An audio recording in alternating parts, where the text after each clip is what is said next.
Hello everyone, নতুন আরেকটি recipe নিয়ে আপনাদের সামনে চলে এসেছি। আজকে আমি নিয়ে এসেছি সেমাইয়ের রেসিপি। আমি খুব শর্টকাট ওয়েতে সেমাই বানাই, সেই সেমাইয়ের রেসিপিটা আপনাদের সাথে শেয়ার করব। এখানে দুধটাকে আমি ক্ষীর করে নিয়েছি। আমি এখানে 1 কেজির মতো দুধ একটু ক্ষীর করে মানে ঘন করে নিয়েছি। দেখতেই পাচ্ছেন দুধটা কিন্তু অনেকটাই ঘন, আর উপরে যে দেখতে পাচ্ছেন এটা হচ্ছে দুধের স্বর, অনেকে এটাকে মালাই বলে। তো এটাকে ঘন করে জাল করে নিয়েছি। আপনারা দুধটাকে একটু ঘন করে জাল করে নেবেন। আর এখানে আমি দিয়ে দিলাম চিনি। মিষ্টিটা আসলে যে যার টেস্ট অনুযায়ী দেবেন, আমি আমার টেস্ট অনুযায়ী দিয়েছি, আপনারা অবশ্যই আপনাদের টেস্ট অনুযায়ী দিবেন। এখন চিনিটা দিয়ে দুধটাকে আমি খুব ভালো করে মিক্সড করে দিচ্ছি।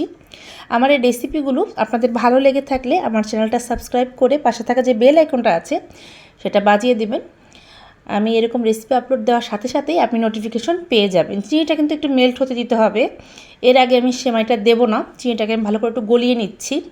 দুধটাকে প্রথমে জাল দিয়ে নিয়েছি, কারণ দুধটাকে একটু ঘন করে জাল দিয়ে তারপর সেমাইটা রান্না করলে আমি দেখেছি সেমাইটা আমার কাছে খেতে বেশি ভালো লাগে। যারা একটু শাহি সেমাই পছন্দ করেন তারা একটু দুধটাকে ভালো করে ঘন করে জাল দিয়ে নেবেন, তাতে করে সেমাইয়ের টেস্ট খুব ভালো আসে। অনেকে দুধটা অল্প জাল দিয়ে সেমাইটা দিয়ে দেয়, তাতে করে আমার কাছে সেমাই খেতে ভালো লাগে না। এই জন্য আমি যখনই সেমাই রান্না করি একটুখানি এভাবে ঘন করে তারপর সেমাইটা অ্যাড করি। চুলার আঁচটাকে কিন্তু আমি কমিয়ে দিয়েছি। চিনিটা কিন্তু ভালো মতো মেল্ট হচ্ছে। আর যেহেতু দুধটাকে আমি প্রথমে খুব ভালো করে জাল দিয়ে নিয়েছি, খুব একটা বেশি জাল দেওয়ার প্রয়োজন নেই। চিনিটা কিন্তু আমার মোটামুটি গলে গেছে।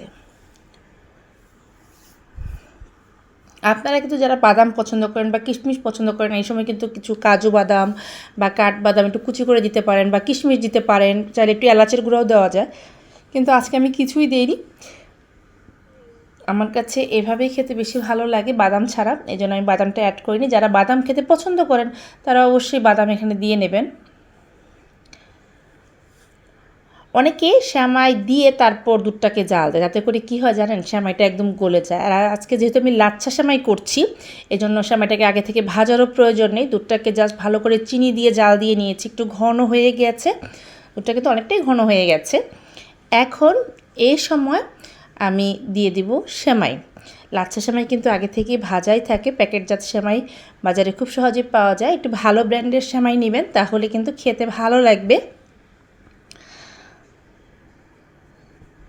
আমি এখন সেমাইগুলো দিয়ে দিচ্ছি। জাস্ট উপর থেকে এভাবে সেমাইটা দিয়ে দিচ্ছি। সেমাইটা দিয়ে কিন্তু আমি চুলার জালটা একদম বন্ধ করে দিয়েছি, কারণ সেমাই দিয়ে আমি জাল দেবো না, তাতে করে সেমাইটা একদম গলে যাবে, আমার কাছে খেতে ভালো লাগে না। আমি এইভাবেই করি। আজকে সেই সিম্পল রেসিপিটা আপনার সাথে শেয়ার করলাম। যারা সেমাই খেতে ভালোবাসেন তারা এইভাবে শর্টকাট ওয়েতে করে দেখতে পারেন, আশা করি আপনাদের ভালো লাগবে। সেমাইটাকে একটু দুধের সাথে খুব ভালো করে এভাবে ডিপ করে দিচ্ছি। চাইলে কিন্তু নামানোর আগে আপনারা একটু ঘিও দিতে পারেন, যারা ঘিয়ের ফ্লেভার পছন্দ করেন ঘিও দিতে পারেন। হয়ে গেল আমার সেমাইয়ের রেসিপি। খুব শর্টকাট ওয়েতে বানাই, কিন্তু খেতে কিন্তু খুবই ভালো হয়। আপনারা এভাবে বানাবেন, তাহলে বুঝতে পারবেন যে এটা অল্প সময়ে তৈরি হলেও খেতে কিন্তু খুবই ভালো লাগে। সবাই ভালো থাকবেন।